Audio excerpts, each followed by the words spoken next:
おだすこっちこんばんポテト今日データぶつけていきねとよろしくお願いいたします。今日はですね、スキルミドルシュートの効果ってどんなもんなのやっていきたいなと思います。こんなコメントいただきまして、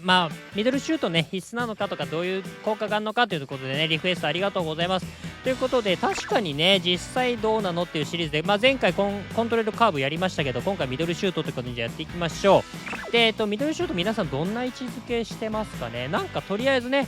つけなきゃねみたいな感じの位置づけにはしてるんですけど、実際どうなのかっていうところをね含めて今回はちゃんと100本検証やってきましたんで見ていきましょう。はい、検証方法ですね。検証方法は iPad にね、動きを記憶させて、小点の位置から、5メートルぐらいドリブルしてからミドルシュートみたいな感じでやっていきます。で、スキルの有無で100本ずつね、検証してきましたよ。で、使っていく選手はこのロベルトバッジを使っていきます。能力はこんな感じで、ガチスカのね、バッジをそのまま使っていくような形になっていきます。これのスキル有無で見ていきたいなと思います。今回もですね、失敗集、そしてゴール集みたいな感じで見ていきたいなと思います。はい、ということでまずはスキルない状態での失敗集を見ていきましょう。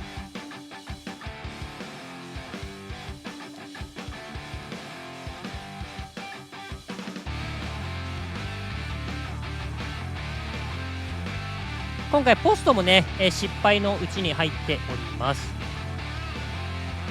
はい、ここからはね成功集、ゴール集ですね見ていきますけども、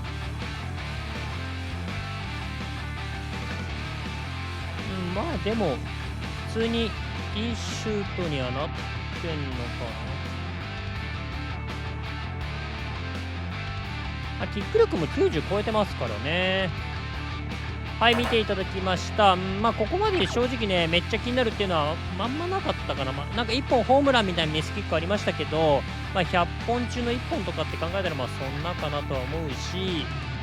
これでスキルつくとどうなるのか見ていきましょう。はい、ここからねまずスキルをつけてミドルシュートですね、ここからやっていきたいなと思いますけども、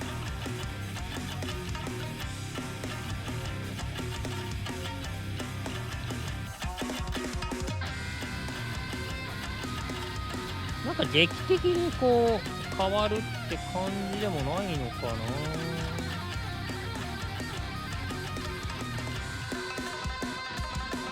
はい、ここからは成功集ですね。でもなんか鋭い感じはありますね。シュートスピード上がってんのかな。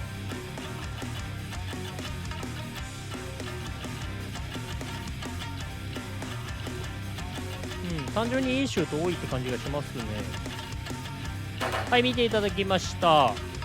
どうでしょうね。でもただこう分かりやすくこう前回のコントロールカーブみたいに明らかに質違うよねみたいなところまではちょっと分かんなかったんですけど、一旦結果見ていきましょう。こうなりました。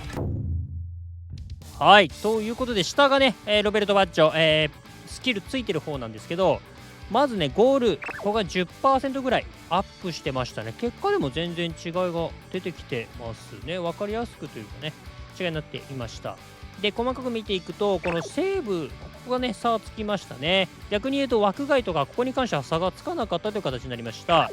っていうことは、甘いコース、キーパーに取られるようなコースが減ったのかなとかね、もしくはキーパーが取れないような強烈なシュートになっていったのかなとは言えるんですが、ちょっと比べていきましょう。はい、ですね、同じようなシチュエーションのところを持ってきたんですけども、同じようなキックモーションもね、持ってきたんですけど、はい。はい、ということで、あんまね、シュートスピード変わんないんですよね。ちょっと意外でしたね。なんかもうちょっと変わってんのかなと思ったんですけど、ちょっと念のためですね、他の、シチュエーション持ってきたんですけど、ここもですね、持ってきたところなんですけど、はい、あんま変わんないんですよね、やっぱり。っていうことは、スキルでシュートスピードが変わるとかではないのかな、今回に関しては。で、ちなみにで言うと、今回は前回みたいにキックモーションが変わるってことはなかったですね。3、4パターンの、キックモーションをそれぞれね、どっちも使い分けていた、そんな形になっていました。じゃあ、この差は何なんだろうってね、ちょっといろいろ考えてきました。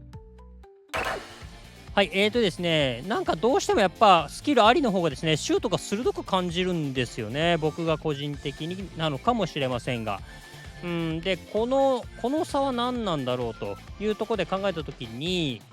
なんかね、仮説ではあるんですけど、サイドネットにシュートがそのまま突き刺さるとなんか鋭く感じるんじゃないのかなっていうのは思ったんですよ。で、ちょっとね、全部調べてみました。そうすると、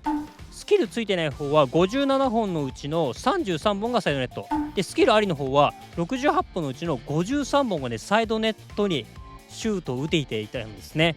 はい、これだけ差がつけば、確かにじゃあ鋭く感じたのはここかなっていうのがちょっと僕の中ではだいぶ納得いったんですけど、どうですかね。そんな感じがしております。はい、なので単純に狙いが正確になったと言えるんじゃないかなと思いますね。ミドルシュートというスキルがつくことによってね、っていうことが言えるんじゃないかなと思います。で、スキルのね、説明一応見ると、確かにね、正確なミドルシュートが打つことができます。確かにと思って、説明に偽りなしって感じなんですけども。はい、ということが分かってきたんで、今日は結論です。ミドルシュートがつくと、サイドネットなどティワティワのコースに入りやすくなるとします。はい、ということでね、いろいろ見ていただきました。確かにこうやってね、データでというか、もう含めていろいろ見ていくと、結構違いが、出てくるところなのかなとは思いましたよね。もちろんね、相手のゴールキーパーとかシチュエーションによってはちょっと変わってくるかなとは思うんですけどね。今回ゴールキーパーがそんな強くないわけですから、こんな感じになってるかもしれませんしね。はい。で、っていうのもね、結構ね、真正面のミドルだとね、結構スキルなくても決めてたんですよね。今回それだと検証にならないんで、そこではやってないんですけどね。なので、逆に言えば、真正面とかペナ付近から打つことが多いんだったら、無理してつけなくても、もちろんつけといた方がいいですよ。つけといた方がいいけど、無理してつけなくてもいいっていう判断のあれにはなるかもしれませんね。ただね、いずれにしてもね、ミドルを打つ場面っていうのは、どちらにしろちょっと少し無理してる場面が多いから、ミドル打つこと多いな、この選手って思った場合は、もう少なくともつけといた方が、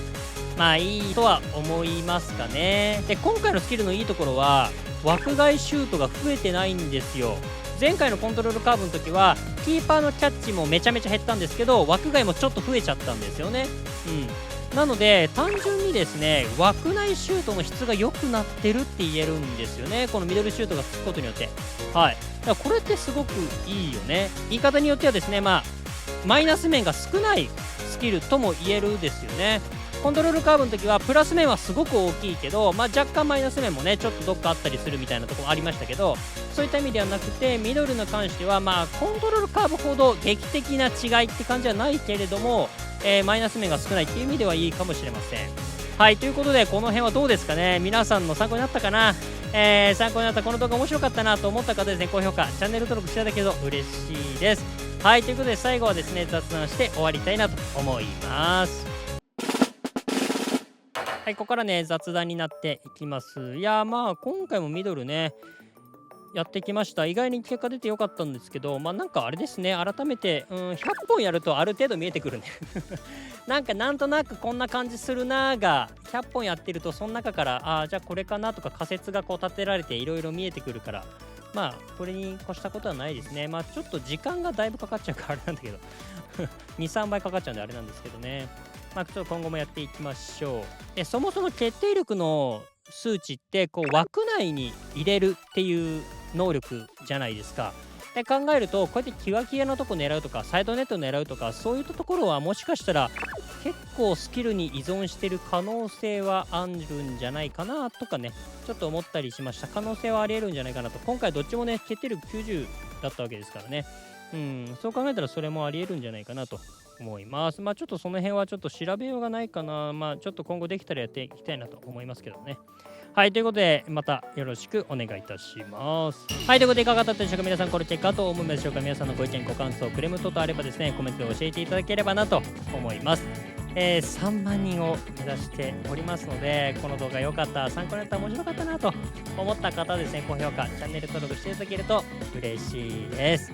はい、ということで今回はね、ミドルシュートについてやってきました。様々ね、見えてきた部分もありましたね。ということで、またいろいろやっていきたいなと思いますので、よろしくお願いいたします。ということで、今日の動画はこれで終わりたいなと思います。また次回の動画でお会いしましょう。バイバイ。